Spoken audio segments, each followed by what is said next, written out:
আসসালামু আলাইকুম। আজকে রান্না হবে মজাদার শিং মাছ ভুনা।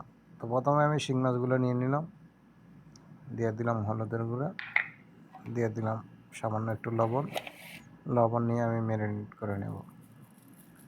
ম্যারিনেট করার পরে 5 মিনিট রেখে দেবো। এরপর আমি একটা ফ্রাই প্যান নিয়ে নিলাম। এদিকে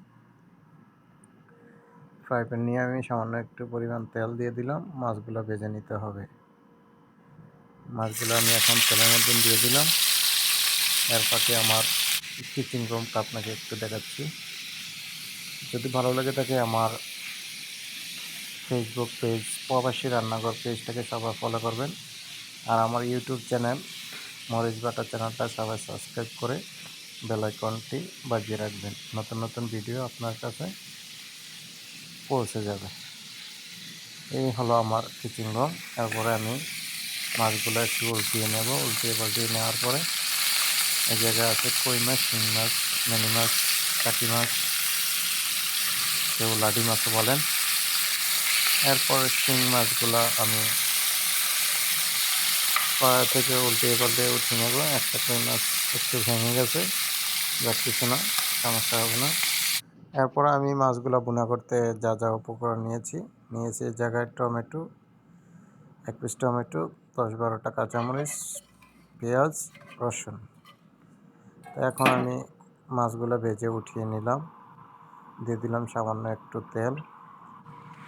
তেল দেওয়ার পরে দিয়ে দিলাম পেঁয়াজ দেওয়ার পরে দিয়ে দিলাম রসুন দেওয়ার পরে আমি কাঁচামরিচগুলো দিয়ে দিলাম। তারপর দিয়ে দিলাম 1 চামচ লবণ।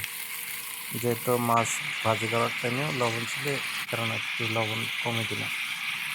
দিয়ে দিলাম হলুদের গুঁড়া, দিয়ে দিলাম মরিচের গুঁড়া, দিয়ে দিলাম ধনিয়ার গুঁড়া। দিয়ে 5 মিনিট আমি জাল করে নেব। এরপরে দিয়ে দিলাম পানি অ্যাড করলাম। পানি অ্যাড করার পরে আমি টমেটোগুলো একটু দিয়ে দিলাম। 1 পিস টমেটো নিয়েছি। এরপরে ফ্রাই করা মাছগুলো আপনারা দিয়ে 5 মিনিট জাল দিয়ে নেবেন। এই তো মজাদার